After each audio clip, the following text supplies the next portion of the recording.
فلنولينك قبلة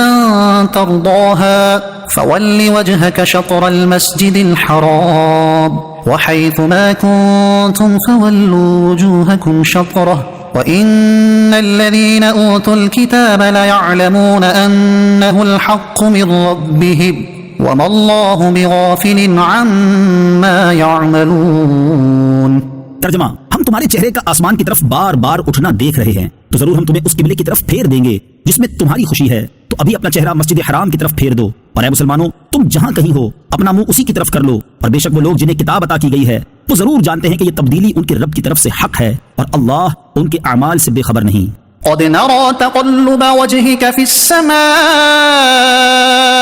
بے شک ہم تمہارے چہرے کا آسمان کی طرف بار بار اٹھنا دیکھ رہے ہیں۔ تفسیر صراط الجنان میں ہے جب حضور اقدس صلی اللہ تعالی علیہ وسلم مدینہ منورہ میں تشریف لائے تو انہیں بیت المقدس کی طرف منہ کر کے نماز پڑھنے کا حکم دیا گیا، اور نبی کریم صلی اللہ تعالی علیہ وسلم نے اللہ تعالیٰ کے حکم کی پیروی کرتے ہوئے اسی طرف منہ کر کے نمازیں ادا کرنا شروع کر دیں۔ البتہ حضور پر نور صلی اللہ تعالی علیہ وسلم کے قلب اطہر کی خواہش یہ تھی کہ خانہ کعبہ کو مسلمانوں کا قبلہ بنا دیا جائے۔ اس کی وجہ یہ نہیں تھی کہ بیت المقدس کو قبلہ بنایا جانا حضور اکرم صلی اللہ تعالی علیہ وسلم کو ناپسند تھا، بلکہ اس کی ایک وجہ یہ تھی کہ خانہ کعبہ حضرت ابراہیم علیہ السلام اور ان کے علاوہ کثیر انبیاء کرام علیہ السلام کا قبلہ تھا، اور ایک وجہ یہ تھی بیت المقدس کی طرف منہ کر کے نماز پڑھنے کی وجہ سے یہودی فخر و غرور میں مبتلا ہو گئے اور یوں کہنے لگے تھے کہ مسلمان ہمارے دین کی مخالفت کرتے ہیں لیکن نماز ہمارے قبلے کی طرف منہ کر کے پڑھتے ہیں۔ چنانچہ ایک دن نماز کی حالت میں حضور اقدس صلی اللہ تعالی علیہ وسلم اس امید میں بار بار آسمان کی طرف دیکھ رہے تھے کہ قبلے کی تبدیلی کا حکم آ جائے۔ اس پر نماز کے دوران یہ آیت کریمہ نازل ہوئی جس میں حضور انور صلی اللہ تعالی علیہ وسلم کی رضا کو رضائے الہی قرار دیتے ہوئے اور آپ صلی اللہ تعالی علیہ وسلم کے چہرہ انور کے حسین انداز کو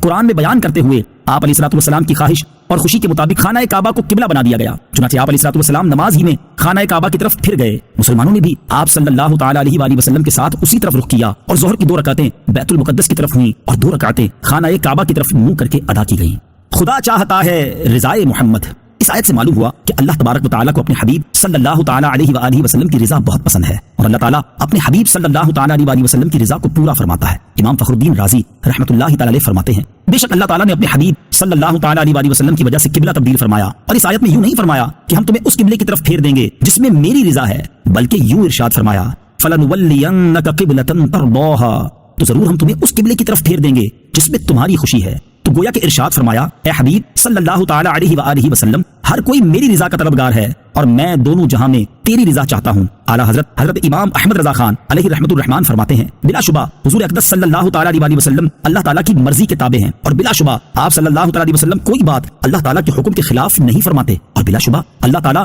حضور اقدس صلی اللہ تعالی علیہ وسلم کی رضا چاہتا ہے۔ جب نبی پاک صلی اللہ تعالی علیہ وسلم مدینہ منورہ تشریف لائے تو اللہ تعالیٰ کا حکم یہ تھا کہ بیت المقدس کی طرف منہ کر کے نماز پڑھی جائے۔ حضور پر نور صلی اللہ تعالی علیہ وسلم تابعی فرمان تھے، اور یہ حضور اکرم علیہ السلام کی طرف سے اللہ تعالیٰ کی رضا جوئی تھی، مگر آپ کا قلب اقدس یہ چاہتا تھا کہ کعبہ کی طرف منہ کر کے نماز پڑھی جائے۔ اللہ تعالیٰ نے اپنے حبیب صلی اللہ تعالی علیہ وسلم کی مرضی مبارک کے لیے اپنا وہ حکم منسوخ فرما دیا، اور حضور صلی اللہ تعالی علیہ وسلم جو چاہتے تھے قیامت تک کے لیے وہی مقرر فرما دیا۔ یہ اللہ تعالیٰ کی طرف سے اپنے حبیب صلی اللہ تعالی علیہ وسلم کی رضا جوئی ہے۔ ان میں سے جس کا انکار ہوگا تو وہ قرآن عظیم کا انکار ہے۔ ام المؤمنین حضرت عائشہ صدیقہ رضی اللہ تعالی عنہا رسول اللہ صلی اللہ تعالی علیہ وسلم سے عرض کرتی ہیں ما ارا ربک الا یسارع فی ہواک، میں حضور اکرم علیہ السلام کے رب کو دیکھتی ہوں کہ وہ حضور علیہ السلام کی خواہش پوری کرنے میں جلدی فرماتا ہے۔ حدیث روز محشر میں ہے رب عز و جل اولین و آخرین کو جمع کر کے حضور اقدس صلی اللہ تعالی وسلم سے فرمائے گا کلہم یطلبون رضائی وانا اطلب رضاک یا محمد، یہ سب میری رضا چاہتے ہیں اور اے محبوب میں تمہاری رضا چاہتا ہوں۔ سبحان اللہ۔ سیدی اعلیٰ حضرت لکھتے ہیں نا خدا کی رضا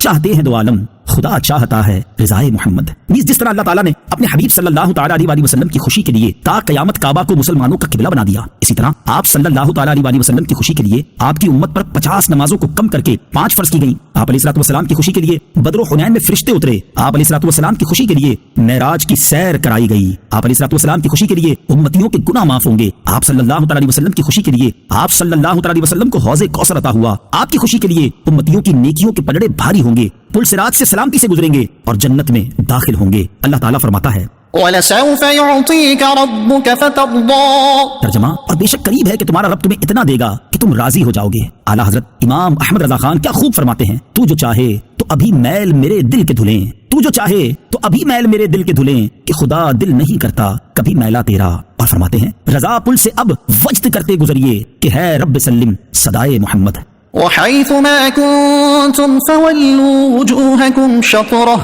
ترجمہ: اور اے مسلمانوں تم جہاں کہیں ہو اپنا منہ اسی کی طرف کر لو. تفسیر صراط الجنان میں ہے، یعنی اے مسلمانوں تم زمین کے جس حصے میں بھی ہو اور وہاں نماز پڑھنے لگو تو اپنا منہ خانہ کعبہ کی طرف کر لو. استقبال قبلہ سے متعلق چند ضروری مسائل. اس آیت میں مسلمانوں کو قبلے کی طرف منہ کرنے کا حکم دیا گیا، اس لیے یہاں نماز میں استقبال قبلہ سے متعلق چند مسائل ذکر کیے جاتے ہیں. نمبر 1، نماز میں کعبہ شریف کی طرف منہ کرنا شرط ہے. نمبر 2، جو شخص عین کعبہ کی سمت خاص معلوم کر سکتا ہے اگرچہ کعبہ آڑ میں ہو جیسے مکہ معظمہ کے مکانوں میں، جبکہ مثلا چھت پر چڑھ کر کعبہ کو دیکھ سکتے ہیں تو عین کعبے کی طرف منہ کرنا فرض ہے، جہت کی طرف منہ کرنا کافی نہیں. اور جو شخص عین کعبے کی سمت خاص معلوم نہیں کر سکتا اگرچہ وہ خاص مکہ معظمہ میں ہو تو اس کے لیے کعبے کی جہت کی طرف منہ کرنا کافی ہے. نمبر 3، کعبے کی جہت کی طرف منہ ہونے کا معنی یہ ہے کہ منہ کی سطح کا کوئی جز کعبہ کی سمت میں واقع ہو. نمبر 4، اگر کسی شخص کو کسی جگہ قبلے کی شناخت نہ ہو، نہ کوئی ایسا مسلمان ہو جو بتا دے، نہ وہاں مسجدیں محرابیں ہیں، نہ چاند سورج ستارے نکلے ہوں یا نکلے تو ہوں مگر اس کو اتنا علم نہیں کہ ان سے قبلے کی سمت معلوم کر سکے، تو ایسے کے لیے حکم ہے کہ وہ سوچے اور جدھر قبلہ ہونا دل پر جمے ادھر ہی منہ کرے، اس کے حق میں وہی قبلہ ہے. مزید تفصیل کے لیے باہر شریعت کے تیسرے حصے کا مطالعہ کریں. لَيَعْلَمُونَ أَنَّهُ الْحَقُّ مِنْ رَبِّهِمْ، وہ ضرور جانتے کہ یہ تبدیلی ان کے رب کی طرف سے حق ہے.